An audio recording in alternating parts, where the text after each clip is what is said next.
Tánaiste, after weeks of turmoil, protest and public anger over soaring fuel prices, what is most striking is this, that your government is still not listening. Right across the state, over 750,000 households rely on home heating oil to keep their homes warm. For them, this crisis isn't abstract, it's immediate, it's punishing, it's the difference between heating their home or going without. And yet, despite everything that's happened over the past number of weeks, despite the protests, despite the pressure, despite the clear message from workers and families right across the state, you still haven't reduced excise by a single cent on home heating oil. Nothing. And you now expect a pat in the back for not increasing carbon tax in a fortnight's time on home heating oil. Instead, you're going to impose that increase in the very depths of winter. For families already stretched to the brink, that's no relief at all. And what does that say about your government, Tánaiste? That after weeks of anger, or after weeks of hardship, you still don't get it. You still simply don't understand the lives people are living. You don't understand the fear of that bill landing that can't be paid, or that quiet dread of a cold home, or the constant calculation just to get through to the end of the week. There's a complete lack of urgency, of empathy, a lack of basic understanding from your government, because what we've seen is just not inaction. It's a pattern of behaviour, Tánaiste, a pattern of behaviour that poured fuel on this crisis.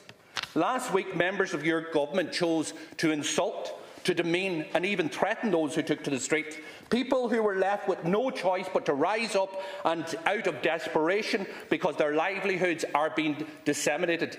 And that's the reality of it. They are seeing cut after cut, price rise after price rise, and they felt that they had no other option but to actually take a stand. And now, adding insult to injury, many of those same workers are returning home to find parking fines landing through their letterbox. This is the wrong response, Tánaiste. It's a response that punishes people who are already pushed to the brink. People who didn't have money last week, and now you're asking them to fork up hundreds of euro on parking fines. I mean, for goodness sake, where's the common sense in all of this? Have you learned nothing over the last week? Are you not listening to where people are at? Is it any wonder that this government is so detached from where people's lived realities is? Because it is staggering. A government that refuses to act on the issue of home heating oil, a government that dismisses and belittles those in hardship, and a government that is making life even harder for many of those same people. So I'm going to ask you directly, how do you justify standing here and deciding not to decrease excise duty on home heating oil by a single cent? Why do you, with all you know, that people are being pushed to the pin of their collar, that people are going without heat in their homes, why do you, as Minister for Finance, as Tánaiste of this government, simply ignore them, refuse to listen to them and refuse to act on their behalf on the issue of home heating oil? I want to thank you for the question. This has been a very challenging period of time for the people of this country, and the pressures that people are feeling are real. And we are working constructively to endeavour as best we can to assist people at a time of huge global turmoil. And the first thing I'd say, because there's sometimes an effort to divide into different groups in society, everybody will benefit from the energy package that we have put in place. And the reason I say that is because, as the Deputy knows, when you take measures to try and reduce energy prices, that has a positive effect in moderating the likely increases that we will see in terms of inflation. So while there's been much discussion, quite rightly, this week around fuel, the discussion we've been having actually and the measures we've been putting in place will hopefully have a broader positive impact in terms of trying to suppress, insofar as one can, what is likely to be a growing rate of inflation. And that has a direct pass-through when it gets to the supermarket floor as well. So that's the first thing I'd say. The second thing I'd say, and I'll get directly to kerosene in a moment, the second thing I'd say is this is not a small package by any fair or objective measure. And I presume you'd acknowledge that. It is a package of €750 million in total support. It is either the largest or one of the very largest packages in the European Union. And there's a table that simply proves that. I mean, this government, on behalf of the people of Ireland, has taken action that means this is one of the very largest packages in the European Union. And the details of that are well known. Reductions in petrol, excise reduction in diesel excise, reduction in green diesel, package for farmers, for farm contractors, for agricultural contractors, for hauliers, for bus contractors, for fishers, for many important supply sectors of the Irish economy.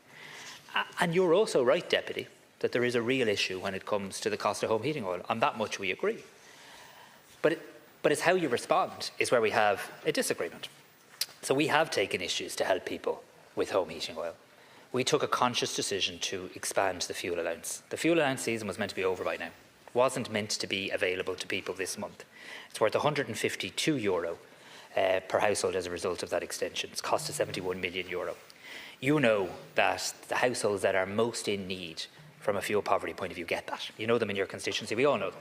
Pensioners, many carers, many people with disability, and crucially many people on low income, many low income working people as well with the working family payment. About a quarter of all households in the country now receive that payment. So please let people know that. And this is a targeted measure. And indeed, you know, I'm watching what's likely to happen in Northern Ireland today, which your party will know well through your role in the executive. The measures you're likely to bring in today will be targeted measures as well in terms of home heating oil, not a universal measure, a targeted measure. Second thing we've done, and it is important, we listened, and I listened in this House when people said suspend the increase in carbon tax on kerosene and suspend the increase on green diesel. We support the carbon tax, so do most of the opposition, by the way, you don't. We support it because it plays a very important role in funding the climate transition, supporting farmers, supporting retrofitting, supporting fuel poverty, but we did extend that too. But your solutions, we did extend the suspension. Your solutions aren't as easy as you suggest either, because I looked at one of your solutions, because we should all look at people's ideas and we should be willing to engage on ideas. And I had my officials look at your proposal in terms of putting the carbon tax back to 2023 rates and backdating the reversal to the 1st of May.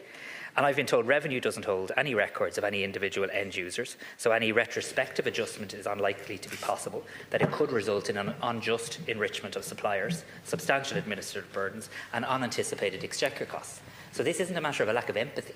It's a matter of making sure that the solutions we come up with together are practical and are workable. We have a large package of measures in place. We continue to work our way through this challenge. Tánaiste, I really don't understand why you're not listening. Why you're not listening to ordinary people. There's been an outpouring right across the country, and you can wave all your graphs all you want, but really listen to people. Listen to ordinary people. There's a young woman who wrote to me. She wrote to lots of people this week, right? And I think it's important just maybe I read out what she said. And listen to this. She says, "My own situation is becoming unbearable. Despite being in a dual-income household, I haven't been able to afford home heating oil for 3 weeks. 3 weeks without heat. Not because I've been irresponsible, but because I simply cannot afford it anymore. And at the same time, I'm paying extortionate rent for a home that I can't even properly live in. Damp is setting in because I can't afford to heat it. I feel trapped. I'm being squeezed from every angle with no relief. And the future feels completely out of reach." She went on to say, "I'll never own my own home in this country despite working full-time and doing what I was told, going to college, getting the degree.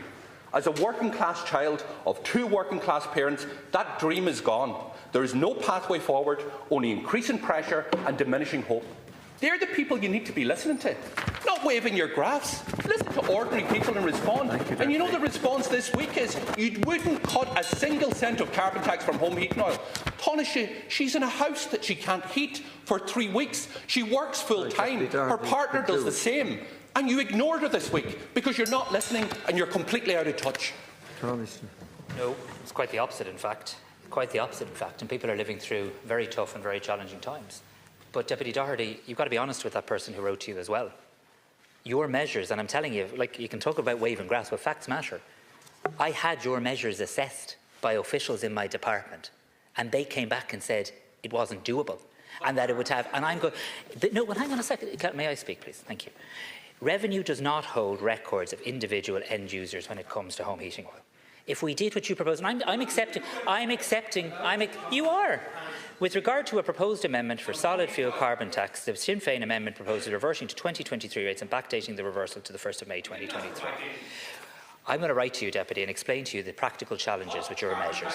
There are practical challenges. But can I also say something else? Because you had your time, and I think the people deserve better than shouting and roaring.